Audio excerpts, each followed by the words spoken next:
আসসালামু আলাইকুম। Hello everyone. আজ আমি গরুর কষা মাংসের রেসিপি নিয়ে এসেছি, যা খুব সহজেই তৈরি করা যায়। তার একটি রেসিপি নিয়ে হাজির হলাম। তো এখানে আমি 2 রকমের মাংস নিয়ে নিয়েছি 2 বাটিতে, দেখতেই পাচ্ছেন। প্রথম বাটিতে আমি এখানে সিনার মাংসটা ব্যবহার করেছি। এখানে আমি কিছু পিস দেখাচ্ছি, একটু হার্ড টাইপের নিয়ে নিয়েছি। আর আরেক বাটিতে আছে এখানে গরুর জিহ্বা, গলা ও নাকের সাইডের অংশগুলো। এখানে আমি জিহ্বাগুলো পরিষ্কার করে ধুয়ে সিদ্ধ করে নিয়েছি, তো 2 বাটিতে রেখেছি। এরপরে আমি একটু তেল দিয়ে মশলা, আদা রসুন পেস্ট দিয়ে একটু ভুনিয়ে নিলাম। আর এখানে 2টো তেজপাতা দিয়েছি, এর থেকে বেশি কিছু না।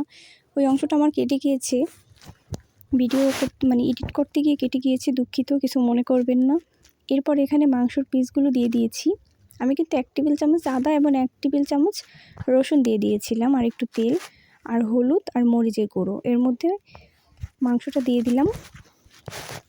এবার একটু মাখিয়ে নিচ্ছি একসাথে। তারপর আলুগুলো ধুয়ে কেটে নিয়েছি, কাটার পর আরেকবার ধুয়ে নিয়েছিলাম। তো এখানে 5 রকমের মশলা আছে, ধনিয়া, এলাচ, দারচিনি, লং এসব আছে এবং জিরা। তো এগুলো আমরা গরম করে ভেজে নিয়েছিলাম। এরপর ব্লেন্ডারের সাহায্যে এগুলোকে গুঁড়ো করে নিব। তো একটা জাগ নিলাম, এর মধ্যে মশলাগুলো দিয়ে দিচ্ছি। 5 রকমের মশলা আছে। ধনিয়াগুলো খুব কার্যকরী গরুর মাংসের স্বাদ বাড়াতে। তো আমরা ব্লেন্ড করে নিচ্ছি মশলাগুলো।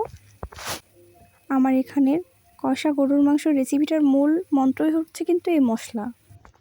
এখানে ওই 5 রকমের মশলাটাই হচ্ছে এই গরুর মাংসের স্বাদ বাড়াতে খুব কার্যকরী।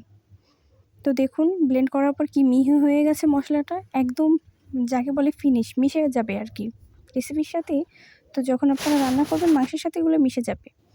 তো এখানে আলুগুলোও দিয়ে দিলাম, একটু সিদ্ধ হওয়ার পর ঢেকে রেখেছিলাম। 15 মিনিট পর আলু দিয়ে দিচ্ছি। ওখানে কিন্তু 5 রকমের মশলাগুলো ব্লেন্ড করা হয়েছে। আগেই বলেছি, দারচিনি, এলাচ, লং, আস্ত ধনিয়া ও গোলমরিচ। মাংসগুলোকে চুলার আজকে রান্না করা হচ্ছে, এই জন্য একটু দেখাচ্ছি। এরপর আমরা এখানে 2 মগ পানি দিয়ে দিলাম।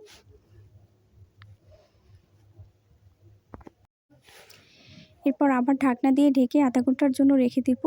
ঠিক 30 মিনিট পরে আমরা এটাকে নামিয়ে পরিবেশন করে নেব। এই তো হয়ে গেছে আমাদের ধোয়া ওঠানো কষা গরুর মাংসের রেসিপি। আপনারা দেখেই হয়তো বুঝতে পারছেন কতটা ইয়াম্মি হয়েছে। এটা খুব সহজ একটি রেসিপি, তো আপনারা অবশ্যই বাসায় ট্রাই করবেন। সবাই ভালো থাকবেন। আল্লাহ হাফেজ।